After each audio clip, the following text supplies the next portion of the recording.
बिस्मिल्लाहिर्रहमानिर्रहीम। अस्सलाम वालेकुम dear students, this is me Mohammad Farhan Saeed. Start करते हैं आज का हम lecture number 6 of class 8। Last lecture में हम लोगों ने cell address and cell reference तक कवर कर लिया था। अब हम स्टार्ट करते हैं cell range. Selecting more than one cell is noun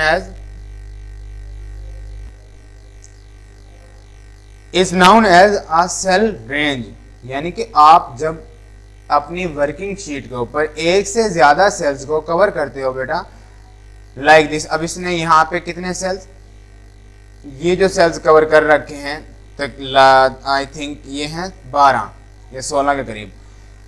ये अब यहाँ पे एक रेंज बन गई। इनकी रेंज किस तरह बन गई? Two cell references are used for a range of cells, यानी कि दो सेल रेफरेंस इस्तेमाल होंगे एक रेंज को मालूम करने के लिए। किसकी रेंज? सेल्स की। सेपरेटेड बाय अ कॉलन से हम उसको सेपरेट करेंगे। Which tells Excel to include all the cells, जो कि एक्सेल को बताएगा इंक्लूड करें तमाम सेल्स को between the start and and point.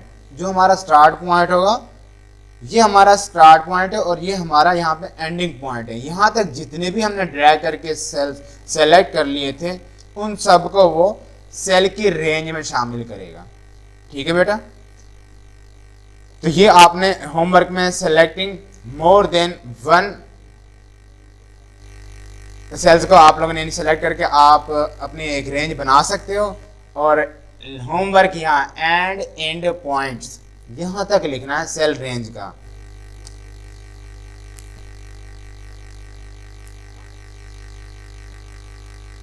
अब वो रेंज बनती किस तरह है ये देखें। मैंने यहां से सेलेक्ट किया, ये कुछ सेल्स मैंने सेलेक्ट कर लिए।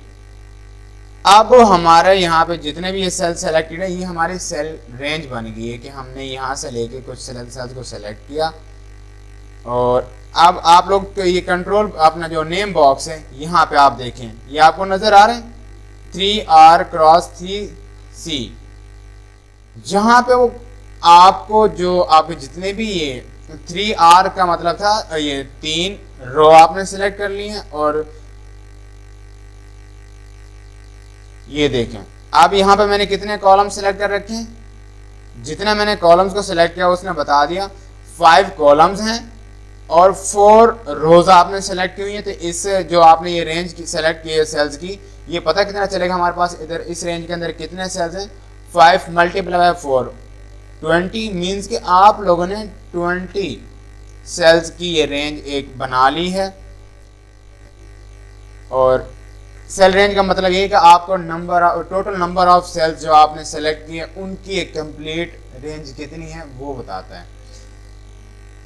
Data manipulation involves entering. Data manipulation में क्या चीजें शामिल होते हैं? एक तो डेटा को एंटर करना, देन एडिटिंग, उसी डेटा पे हम कोई ना कोई एडिटिंग परफॉर्म करते हैं, एंड फॉर्मेटिंग डेटा, उस डेटा को किसी मखसूस फॉर्मेट में सेट आउट करना।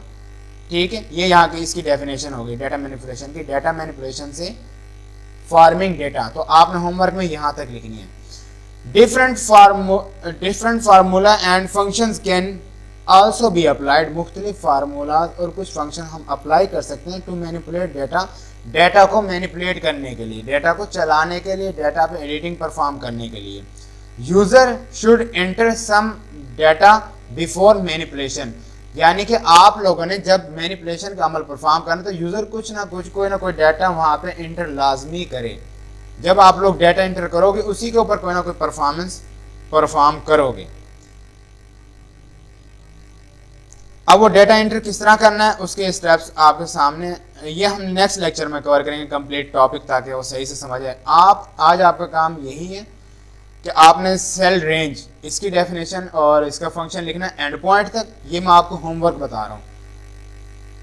और उसके बाद डेटा मैनिपुलेशन, इसकी आपने डेफिनेशन लिखनी है और ये डेफिनेशन के साथ अप्लाइड टू मैनिपुलेट डेटा। यहाँ तक आप लोग ये, बल्कि आप 2.5 लाइन पूरी लिखोगे। जब आप लिखते नहीं हो तो याद भी नहीं करते। आज सिर्फ ये 2 हेडिंग्स आपको दे रहा हूँ। डेटा मैनिपुलेशन इन्वॉल्व्स, यहाँ से बिफोर मैनिपुलेशन यहाँ तक लिखना है और उसके बाद ये ऊपर वाला भी एंड पॉइंट्स तक। ये 2 आपकी हेडिंग होमवर्क हैं। बाकी इंशाल्लाह ताला हम लोग नेक्स्ट लेक्चर में कवर करेंगे। और जो मैं प्रैक्टिकल वर्क आपको करवा रहा हूँ, अगर वो कंप्यूटर पर आप परफॉर्म करोगे तो बेटा आपके लिए फ़ायदा है और ये लाजमी परफॉर्म करना है। जैसे ही फिजिकल क्लासेस ऑन होंगी, मैं लैब में आपका ये बाकायदा टेस्ट लूँगा कि किस बच्चे ने प्रैक्टिकल वर्क किया है। ठीक है बेटा, अल्लाह हाफिज़, थैंक यू।